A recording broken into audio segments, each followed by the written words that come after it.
Hi ಎಲ್ರಿಗೂ ನಮಸ್ಕಾರ. ಎಲ್ಲರೂ ಹೇಗಿದ್ದೀರಾ? ನಾನು ಚೆನ್ನಾಗಿದ್ದೀನಿ. ಇವತ್ತಿನ ವಿಡಿಯೋ ಬಂದು ಅಕ್ಕಿ ರೊಟ್ಟಿ ಮಾಡ್ತಾ ಇದ್ದೀನಿ. ಅನ್ನ ಹಾಕಿ ಯಾವ ಥರ ಅಕ್ಕಿ ರೊಟ್ಟಿ ಮಾಡೋದು ಅಂತ ವಿಡಿಯೋ ಮಾಡ್ತಾ ಇದ್ದೀನಿ. ವಿಡಿಯೋ ನೋಡೋದಕ್ಕೂ ಮುಂಚೆ ಯಾರೆಲ್ಲ ನನ್ನ ವಿಡಿಯೋನ ಫಸ್ಟ್ ಟೈಮ್ ನೋಡ್ತಾ ಇದ್ದೀರಾ ಪ್ಲೀಸ್ ಸಬ್ಸ್ಕ್ರೈಬ್ ಮಾಡ್ಕೊಳ್ಳಿ. ನಾನಿವಾಗ ಒಂದು ಪಾತ್ರೆ ತಗೊಂಡಿದ್ದೀನಿ ಹಿಟ್ಟು ಕಲಸೋದಕ್ಕೆ. ಅದಕ್ಕೆ ರೈಸ್ ಹಾಕ್ತಾಯಿದ್ದೀನಿ, ಅನ್ನ ಹಾಕ್ತಾಯಿದ್ದೀನಿ. ಅನ್ನ ಬಿಸಿದಾದ್ರೂ ಹಾಕ್ಬೋದು, ಇಲ್ಲ ಅಂದರೆ ಅನ್ನ ಮಿಕ್ಕಿರೋದಿದ್ರೆ ಅದನ್ನು ಹಾಕ್ಬೋದು. ನೋಡಿ, ಅದಕ್ಕೆ ಇವಾಗ ನಾನು 1 ಸ್ಪೂನಷ್ಟು ಉಪ್ಪು ಹಾಕಿದ್ದೀನಿ. ಇವಾಗ ಚೆನ್ನಾಗಿ ಮಿಕ್ಸ್ ಮಾಡಬೇಕು ಅದನ್ನು. ಉಪ್ಪು ಹಾಕಿರ್ತೀವಲ್ಲ, ಉಪ್ಪು ನೀಟಾಗಿ ಮಿಕ್ಸ್ ಆಗಬೇಕು ಅನ್ನೋದ ಜೊತೆ. ಮತ್ತು ಅದು ಅನ್ನ ಫುಲ್ ಸಾಫ್ಟ್ ಆಗಬೇಕು, ಮುದ್ದೆ ಥರ ಬರಬೇಕು ಅನ್ನ, ಹಂಗೆ ಕಲಿಸ್ತಾ ಇದ್ದೀನಿ. ನೋಡಿ, ಚೆನ್ನಾಗಿ ಮಿಕ್ಸ್ ಮಾಡಬೇಕು ಇದನ್ನು. ನಾನಿವಾಗ ಒಂದು 6 ರೊಟ್ಟಿ ಆಗೋವಷ್ಟು ಹಿಟ್ಟು ಕಲಿಸ್ತಾ ಇದ್ದೀನಿ. ಇದು ಚೆನ್ನಾಗಿ ಕಲಿಸ್ತಾ ಇದ್ದೀನಿ. ನೋಡಿ, ಇವಾಗ ಇದಕ್ಕೆ ಅಕ್ಕಿ ಹಿಟ್ಟು ಹಾಕ್ತಾ ಇದ್ದೀನಿ. ಅಕ್ಕಿ ಹಿಟ್ಟು ಸ್ವಲ್ಪ ಸ್ವಲ್ಪನೇ ಹಾಕಿ ಮಿಕ್ಸ್ ಮಾಡ್ಕೊಳ್ತೀನಿ ಇವಾಗ. ನೋಡಿ, ಇವಾಗ ಅಕ್ಕಿ ಹಿಟ್ಟು ಹಾಕ್ಬಿಟ್ಟು ಅನ್ನದ ಜೊತೆ ಮಿಕ್ಸ್ ಮಾಡ್ತಾ ಇದ್ದೀನಿ. ಅದನ್ನು ಕಲಿಸ್ಬೇಕು ನೀಟಾಗಿ. ನೋಡಿ, ನೀಟಾಗಿ ಕಲಿಸ್ಬೇಕು, ಅದನ್ನು ಇಸ್ಕಿ ಕಲಿಸ್ಬೇಕು.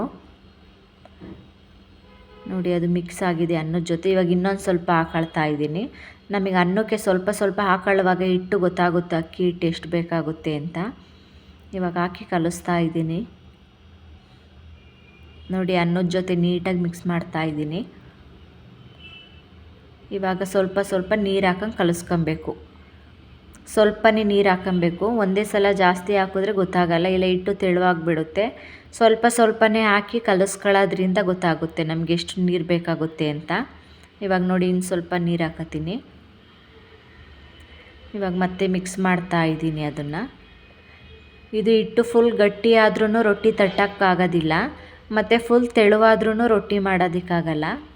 ಮೀಡಿಯಮ್ಮಾಗಿ ಕಲಿಸ್ಕೊಬೇಕು ಹಿಟ್ಟನ್ನ. ಸ್ವಲ್ಪ ಸ್ವಲ್ಪನೇ ನೀರು ಹಾಕ್ಕೊಂಡು ಚೆನ್ನಾಗಿ ಮಿಕ್ಸ್ ಮಾಡ್ಕೊಂಡು ಕಲಿಸ್ಕೊತಾ ಇರಬೇಕು. ಇವಾಗ ನೋಡಿ, ನಾನು ಇನ್ನೂ ಸ್ವಲ್ಪ ಹಾಕ್ತಾಯಿದ್ದೀನಿ ನೀರು. ನೀಟಾಗಿ ಕಲಿಸ್ಬೇಕು ಇದನ್ನು ಹಿಟ್ಟು. ನೋಡಿ, ಕಲಿಸ್ತಾ ಇದ್ದೀನಿ. ನೋಡಿ, ಈ ಥರ ಬರಬೇಕು ಹಿಟ್ಟು. ಇದನ್ನು ಚೆನ್ನಾಗಿ ಚಪಾತಿ ಹಿಟ್ಟು ಕಲಿಸ್ತೀವಲ್ಲ ಆ ಥರ ಕಲಿಸ್ಬೇಕು. ನೋಡಿ, ಇವಾಗ ಹಿಟ್ಟು ರೆಡಿಯಾಗಿದೆ. ಇದು ಈ ಥರ ಬಂದರೆ ಸಾಕು ಹಿಟ್ಟು. ನೋಡಿ, ಈ ಥರ ಇದೆ ಹಿಟ್ಟು. ಇವಾಗ ಇಷ್ಟಿದ್ರೆ ಸಾಕಿದು ಹಿಟ್ಟು. ಇವಾಗ ಹಿಟ್ಟು ರೆಡಿಯಾಗಿದೆ.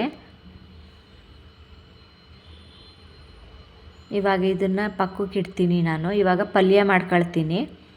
ಪಲ್ಯ ಮಾಡೋದಕ್ಕೆ ನಾನಿಲ್ಲಿ ಬದನೆಕಾಯಿ ತಗೊಂಡಿದ್ದೀನಿ. ಗುಂಡು ಬದನೆಕಾಯಿ ತಗೊಂಡು ಕಟ್ ಮಾಡಿ ನೀರಲ್ಲಿ ಹಾಕಿ ನೆನೆಸಿಟ್ಟಿದ್ದೀನಿ. ನೋಡಿ, ಚಿಕ್ಕದಾಗಿ ಕಟ್ ಮಾಡಿ ಇಟ್ಟಿದ್ದೀನಿ. ಇವಾಗ ಇದ್ರ ಪಲ್ಯ ಮಾಡ್ತೀನಿ ನಾನು.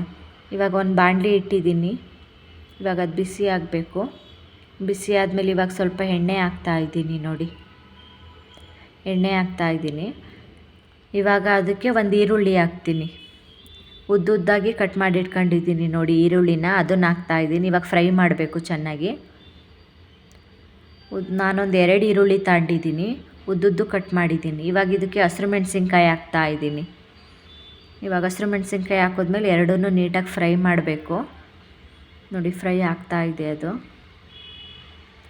ಇದು ತುಂಬ ಸಿಂಪಲ್ಲು ಇದು, ಮತ್ತು ಬೇಗನೂ ಆಗುತ್ತೆ, ಮತ್ತು ಟೇಸ್ಟು ಚೆನ್ನಾಗಿರುತ್ತೆ. ರೊಟ್ಟಿ ಜೊತೆಗೆ, ಚಪಾತಿ ಜೊತೆಗೆ, ಮತ್ತು ದೋಸೆ ಜೊತೆಗೆಲ್ಲ ಈ ಪಲ್ಯ ಚೆನ್ನಾಗಿರುತ್ತೆ.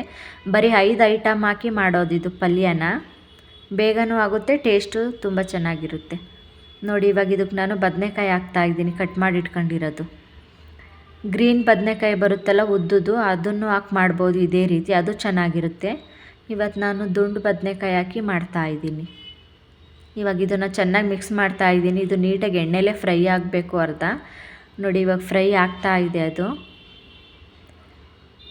ಬೇಗ ಬೆಂದೋಗುತ್ತೆ ಬದನೆಕಾಯಿ, ಎಣ್ಣೆಲೇ ನೀಟಾಗಿ ಫ್ರೈ ಮಾಡ್ತಾಯಿದ್ದೀನಿ. ನೋಡಿ ನಾನು. ನೋಡಿ, ಇದು ಸ್ವಲ್ಪ ಕಲರ್ ಚೇಂಜ್ ಆಗಿದೆ. ಇವಾಗ ನೀಟಾಗಿ ಫ್ರೈ ಆಗಬೇಕಿದು. ಇವಾಗ ಇದಕ್ಕೆ ನಾನು 1 ಲೋಟ ನೀರು ಸೇರಿಸ್ಕೊಳ್ತಾ ಇದ್ದೀನಿ. ಸ್ವಲ್ಪ ನೀರು ಹಾಕಿ ಬೇಯಿಸ್ಬೇಕು ಇದನ್ನು. ಇವಾಗ ನೋಡಿ, ನಾನು ನೀರು ಹಾಕ್ಬಿಟ್ಟು ಮಿಕ್ಸ್ ಮಾಡ್ತಾ ಇದ್ದೀನಿ ಅದು. ಇವಾಗ ಸ್ವಲ್ಪ ಇದಕ್ಕೆ ಉಪ್ಪು ಹಾಕ್ತೀನಿ ನಾನು. ರುಚಿಗೆ ಎಷ್ಟು ಬೇಕೋ ಅಷ್ಟು ಉಪ್ಪು ಹಾಕ್ತಾ ಇದ್ದೀನಿ. ಮತ್ತೆ ಉಪ್ಪು ಹಾಕಿ ಮಿಕ್ಸ್ ಮಾಡ್ತಾ ಇದ್ದೀನಿ. ಇದು ಬೇಗ ಬೆಂದ್ಬಿಡುತ್ತೆ. ನೋಡಿ, ಇದು ನೀಟಾಗಿ ಮಿಕ್ಸ್ ಆಗಬೇಕು. ಇವಾಗ ಕುದೀತಾ ಇದೆ ಇದು. ಇವಾಗ ಇದ್ರ ಮೇಲೆ ಒಂದು ಪ್ಲೇಟ್ ಇಟ್ಟು ಮುಚ್ಚುತ್ತಾ ಇದ್ದೀನಿ. ನೋಡಿ, ಪ್ಲೇಟ್ ಮುಚ್ಚಿ ಬೇಯಿಸೋದ್ರಿಂದ ಬೇಗ ಬೇಯುತ್ತೆ ಅಂತ. ಇವಾಗ ಇದಕ್ಕೆ ಸ್ವಲ್ಪ ಕೊತ್ತಂಬರಿ ಸೊಪ್ಪು ಹಾಕ್ತೀನಿ ನಾನು. ಕೊತ್ತಂಬರಿ ಸೊಪ್ಪು ಹಾಕಿ ಇವಾಗ ಮತ್ತೆ ಮಿಕ್ಸ್ ಮಾಡ್ತಾ ಇದ್ದೀನಿ ನೋಡಿ. ಮಿಕ್ಸ್ ಮಾಡ್ತಾ ಇದ್ದೀನಿ ಇವಾಗ ಮಿಕ್ಸ್ ಮಾಡಿಬಿಟ್ಟು ಮತ್ತೆ ತಿರ್ಗಾ ಪ್ಲೇಟ್ ಮುಚ್ಚುತ್ತೀನಿ ನಾನು ನೋಡಿ. ಇವಾಗ ಪ್ಲೇಟ್ ಮುಚ್ಚಿದ್ದೀನಿ, ಇವಾಗ ಓಪನ್ ಮಾಡಿದ್ದೀನಿ ನೋಡಿ. ಬೆಂದಿದೆ ನೀಟಾಗಿ, ಬದನೆಕಾಯಿ ಎಲ್ಲ ಸಾಫ್ಟ್ ಆಗಂಗೆ ಬೆಂದಿದೆ ನೋಡಿ. ಸಾಫ್ಟಾಗಿ ಬಂದಿದೆ. ಇಷ್ಟ ಆದರೆ ಸಾಕು. ಇದು ಸ್ವಲ್ಪ ನೀರು ಥರನೇ ಇರಬೇಕು, ಚೆನ್ನಾಗಿರುತ್ತೆ ನೋಡಿ. ಒಂಥರ ಗೊಜ್ಜು ಥರ ಬಂದಿದೆ, ಚೆನ್ನಾಗಿದೆ. ಇವಾಗ ಇದು ರೆಡಿಯಾಗಿದೆ ಪಲ್ಯ. ಇದನ್ನು ಮುಚ್ಚಿಬಿಟ್ಟು ಇವಾಗ ಸ್ಟವ್ನ ಆಫ್ ಮಾಡ್ತಾ ಇದ್ದೀನಿ ನಾನು. ಇವಾಗ ರೊಟ್ಟಿ ಮಾಡೋದಕ್ಕೆ ಅಂತ ರೊಟ್ಟಿ ಹಂಚಿಟ್ಟಿದ್ದೀನಿ ಒಲೆ ಮೇಲೆ. ಅದು ಬಿಸಿ ಆಗಬೇಕು, ನೀಟಾಗಿ ಕಾಯಬೇಕು. ಅಷ್ಟರಲ್ಲಿ ನಾನಿವಾಗ ರೊಟ್ಟಿ ರೆಡಿ ಮಾಡ್ಕೊಳ್ತೀನಿ. ಇವಾಗ ಕಲಸಿಟ್ಟಿರೋ ಹಿಟ್ಟನ್ನ ತಗೊಂಡಿದ್ದೀನಿ ನೋಡಿ. ಚಿಕ್ಕ ಚಿಕ್ಕದಾಗಿ ಉಂಡೆ ಮಾಡ್ಕೊಬೇಕು ಅದನ್ನು. ನಾನಿವಾಗ ಒಂದು ಉಂಡೆ ಮಾಡ್ಕೊಂಡಿದ್ದೀನಿ ನೋಡಿ. ಇವಾಗ ಒಂದು ಪ್ಲಾಸ್ಟಿಕ್ ಕವರ್ ಹಾಕೊಂಡಿದ್ದೀನಿ. ಪ್ಲಾಸ್ಟಿಕ್ ಮೇಲೆ ತಡ್ತೀನಿ. ಇವಾಗ ಅದಕ್ಕೆ ಸ್ವಲ್ಪ ನೀರು ಹಾಕಿದ್ದೀನಿ. ರೊಟ್ಟಿಗೆ ಎಣ್ಣೆ ಹಾಕಲ್ಲ, ನೀರು ಹಾಕ್ತಾ ಇದ್ದೀನಿ ನಾನು ಕವರ್ ಮೇಲೆ. ಇವಾಗ ನೋಡಿ ತಟ್ಟಬೇಕು ಆ ರೀತಿ ನೋಡಿ. ತಟ್ತಾ ಇದ್ದೀನಿ ನಾನು. ನೀರು ಹಾಕ್ಕೊಂಡು ಕೈಗೆ ಸ್ವಲ್ಪ ನೀರು ಹೆಚ್ಕೊಂಡು ತಟ್ಟಬೇಕು ನೋಡಿ. ಇವಾಗ ಇದು ತಟ್ಟಿದ್ದಾಗಿದೆ, ಇಷ್ಟಾದರೆ ಸಾಕು. ಇವಾಗ ಅಲ್ಲಿ ಹಂಚು ಕಾದಿದೆ ನೋಡಿ, ರೊಟ್ಟಿ ಹಂಚು. ಇವಾಗ ಅದ್ರ ಮೇಲೆ ಹಾಕಿದ್ದೀನಿ ನಾನು. ಇದ್ರ ಮೇಲೆ ಇವಾಗ ಒಂದು ಪ್ಲೇಟ್ ಮುಚ್ಚಬೇಕು. ಪ್ಲೇಟ್ ಮುಚ್ಚೋದ್ರಿಂದ ಬೇಗ ಬೇಯುತ್ತೆ ನೋಡಿ. ಇವಾಗ ಪ್ಲೇಟ್ ಮುಚ್ಚಿದ್ದೀನಿ, ಇವಾಗ ಬೆಂದಿದೆ ಇದು ನೋಡಿ. ಪ್ಲೇಟ್ ಮುಚ್ಚಿ ಒಂದು 2 ನಿಮಿಷ ಹಂಗೆ ಸ್ಲಿಮ್ಮಲ್ಲಿಟ್ಟು ಬೇಯಿಸ್ಬೇಕು. ಇವಾಗ ಬೆಂದಿದೆ. ಮೊದಲು ಸೈಡೆಲ್ಲ ಎತ್ತಬೇಕು, ನೀಟಾಗಿ ಸೈಡೆಲ್ಲ ಬಿಡಿಸ್ಕೊಂಡು ಆಮೇಲೆ ಉಲ್ಟಾ ಮಾಡಬೇಕು ರೊಟ್ಟಿನ ನೋಡಿ. ಇವಾಗ ಬೆಂದಿದೆ ಇದು. ಇಷ್ಟು ಬೆಂದರೆ ಬೆಂದಿದೆ ಅಂತ ನೀಟಾಗಿ ನೋಡಿ. ಚೆನ್ನಾಗಿ ಬಂದಿದೆ. ಇವಾಗ ಮತ್ತೆ ಎತ್ತುತ್ತಾ ಇದ್ದೀನಿ. 2 ಸೈಡು ನೋಡಿ ಇಷ್ಟು ಬೆಂದಿದೆ. ಇವಾಗ ಸೈಡೆಲ್ಲ ಬೆಂದಿರಲ್ಲ, ಮಧ್ಯೆ ಎಲ್ಲ ನೀಟಾಗಿ ಬೆಂದಿರುತ್ತೆ, ಸೈಡ್ ಬೆಂದಿರಲ್ಲ. ಇವಾಗ ಇದನ್ನು ನಾನು ಸ್ಟವ್ ಮೇಲೆ ಮತ್ತೆ ಸೈಡೆಲ್ಲ ನೀಟಾಗಿ ಬೇಯಿಸ್ಕೊಳ್ತೀನಿ.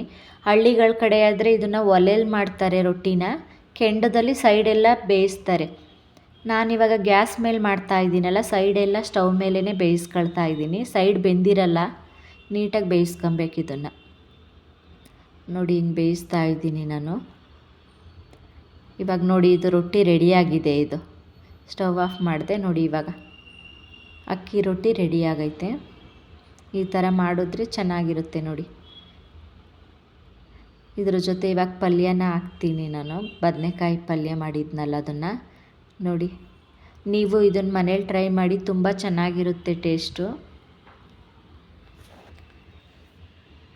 ಈ ವಿಡಿಯೋನ ಇಲ್ಲಿಗೆ ಎಂಡ್ ಮಾಡ್ತಾ ಇದ್ದೀನಿ. ಈ ವಿಡಿಯೋ ಇಷ್ಟ ಆದರೆ ಲೈಕ್ ಮಾಡಿ ಮತ್ತು ಶೇರ್ ಮಾಡಿ. ಮುಂದಿನ ವಿಡಿಯೋದಲ್ಲಿ ಸಿಗ್ತೀನಿ. ಅದಕ್ಕೂ ಮುಂಚೆ ಸಬ್ಸ್ಕ್ರೈಬ್ ಮಾಡ್ಕೊಳ್ಳೋದನ್ನು ಮರಿಬೇಡಿ.